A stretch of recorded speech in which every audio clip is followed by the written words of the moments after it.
Good morning all of you. अपना जो topic चल रहा था वो था जलवायु, जिसके अंतर्गत हमने पढ़ा था जलवायु का अर्थ पढ़ लिया था, मौसम के बारे में पढ़ लिया था और उसमें हमने जो जलवायु की विशेषताएं थी वो भी हमने पढ़ ली थी और उसको पर जलवायु को कौन कौन से कारक प्रभावित करते हैं ये सब हमने पिछली वीडियो में पढ़ चुके हैं। आज हम पढ़ेंगे ऋतुओं के बारे में।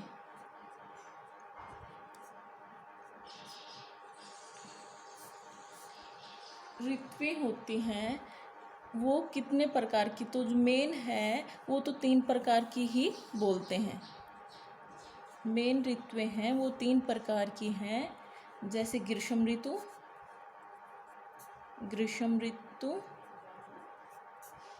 वर्षा ऋतु,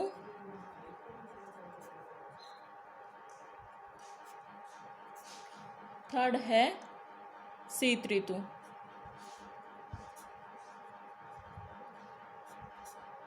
तो ऋतुएं कितनी हो गई? ऋतुएं 3 हो गई, ग्रीष्म ऋतु, वर्षा ऋतु और शीत ऋतु।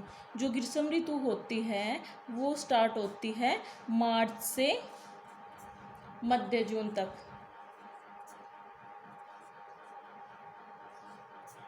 यानी कि जो ग्रीष्म ऋतु हम ये इनके बारे में तो आप सब जानते ही हो। जैसे ग्रीष्म ऋतु गर्मी कब स्टार्ट होती है तो वो मार्च के मेन तो उसका बोला जाता है मार्च से मध्य जून। जो वर्षा ऋतु है वो होती है मध्य जून से सितंबर तक।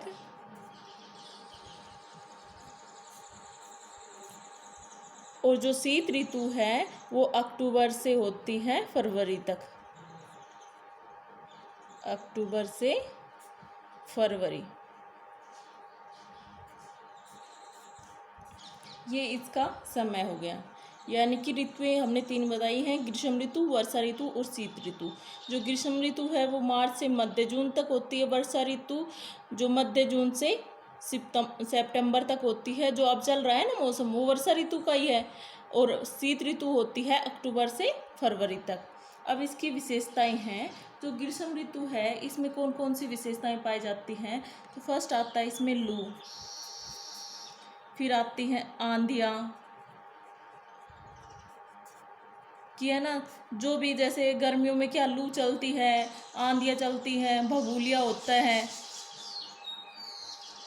ये सब ग्रीष्म ऋतु की विशेषताएं हैं। जो वर्षा ऋतु होती है उसमें तो मेन यही है, वर्षा होती है, मानसून काल होता है वर्षा ऋतु या मानसून काल, मानसून।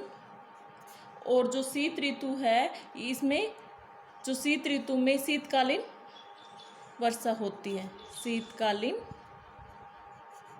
वर्षा।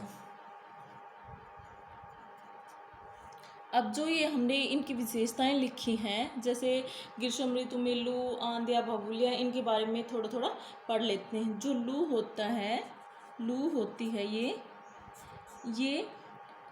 ये स्थानीय पवन है, यानी कि किसी स्थान विशेष पर ही चलती है। जैसे कि है ना, आपने यहाँ पे जो जैसलमेर वाला एरिया है ना, यहाँ पर सबसे ज़्यादा जैसे जैसलमेर है, गंगानगर, हनुमानगढ़ी, यानी कि जो मरुस्थलीय जो क्षेत्र है वहाँ पर सबसे ज़्यादा लू चलती हैं।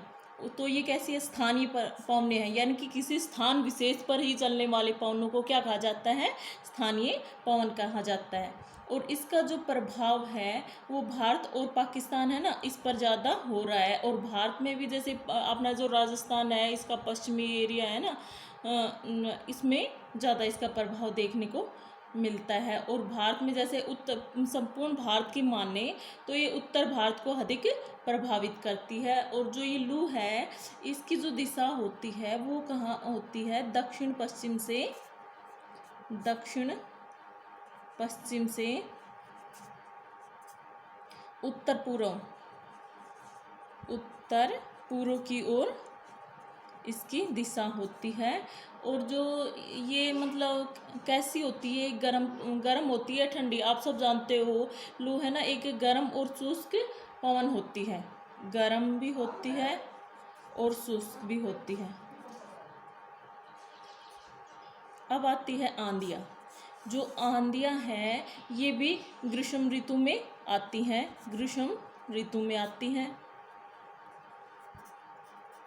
और इसमें भी राज्य का तो उत्तर पश्चिमी भाग है ना, वो ज़्यादा प्रभावित होता है। और जो इसकी दिशाएं होती है, मतलब जो ये कैसे चलती है, ये उत्तर पश्चिम से, जो आंधी होती है ये उत्तर पश्चिम से दक्षिण पूर्व की ओर चलती है, दक्षिण पूर्व की ओर चलती है। जैसे कि अब मैप में दिखाती हूँ आपको। जैसे ये अपना राजस्थान है, तो इसकी दिशा कैसी बताई है कि ये उत्तर पश्चिम से कहाँ पर, दक्षिण पूर्व, यानी कि ऐसे चलेंगी ये पवन, ऐसे यहाँ से, मतलब उत्तर पश्चिम से दक्षिण पूर्व की ओर ऐसे इसकी दिशा होती है। और जैसे जैसे मतलब इधर ये यानी कि ये उत्तर पश्चिम से दक्षिण पूर्व की ओर जाते जाते और इनकी जो जैसे कि आंधी आती है ना, कितने दिन आंधी आ रही है, इनकी ये संख्या है ये कम होती चली जाती है। और जो सर्वाधिक आंधियाँ आती हैं, सबसे ज़्यादा आंधी आती है, वो कहाँ आती है, गंगानगर ज़िले में। गंगानगर ज़िले में सबसे ज़्यादा आंधी आती है, वो कितने दिन आती है, 27 दिन आती है। फिर उसके बाद आते हैं बीकानेर ज़िला। बीकानेर ज़िले में भी 18 दिन आंधियाँ चलती हैं। जैसलमेर है, वहाँ पर भी 16 दिन चलती हैं। और सबसे कम जो आंधियाँ होती हैं वो झालावाड़ ज़िले में चलती हैं। अब जो थर्ड है भभूलिया है ना, ये है ना एक चक्रवात होता है धरातल पर। एक भभूलिया क्या है, एक चक्रवात है।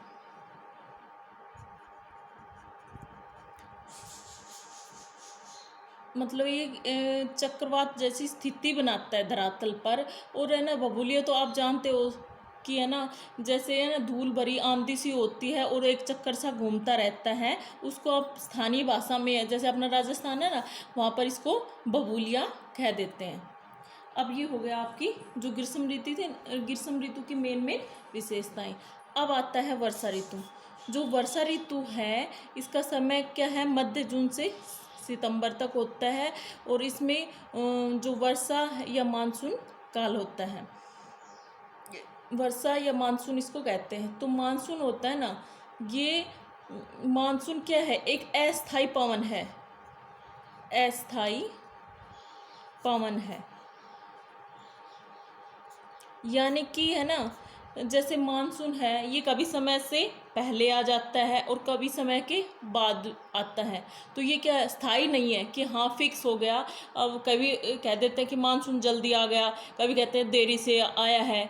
तो ये स्थायी नहीं है ना। स्थायी तो वो होता है जैसे आप ग्लोब पढ़ते हैं, ग्लोब में हम देखते हैं ये होता है 0 डिग्री इक्वेटर होता है। तो यहाँ पर जो 23.5 डिग्री है ना, यहाँ पर ये व्यापारिक पवनें चलती हैं। ये इनको क्या कहेंगे, ये स्थायी पवनें हैं। इनका जो टाइम है या मतलब इन जो चलने की दिशा है वो हमेशा स्थायी रहती है। और ये यहाँ पे है पछुआ पवनें हैं, ये भी स्थायी पवनें, इनको हम स्थायी पवनें कहते हैं। यहाँ पे ध्रुवीय पवनें हैं। तो ये स्थायी पवनें हैं। और जो ये मानसून है ये है ना, ये अस्थायी पवन है, ठीक है। और जो मानसून शब्द है ये अरबी भाषा का शब्द है, अरबी भाषा का शब्द है। और अरबी भाषा के मौसम शब्द से लिया गया है, मौसम शब्द से ये लिया गया, जिसका अर्थ होता है मौसम या ऋतु, ठीक है।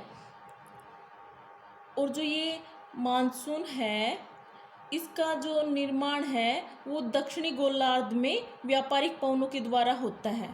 यानी कि ये तो उत्तरी गोलार्ध है, यहाँ पर है ये दक्षिणी गोलार्ध है। और ये व्यापारिक पवनें हैं, ये उत्तरी गोलार्ध में भी चलती हैं और दक्षिणी गोलार्ध में। परंतु जो मानसून है इसका जो मतलब मानसून की जो उत्पत्ति है ये किससे हो रही है, दक्षिणी गोलार्ध की व्यापारिक पवनों के द्वारा इसका निर्माण होता है। और भारत में जो ये ग्रीष्मकालीन मानसून है इसकी जो दिशा है वो दक्षिण पश्चिम की ओर होती है, इसलिए इसको दक्षिण पश्चिमी मानसून भी कहते हैं,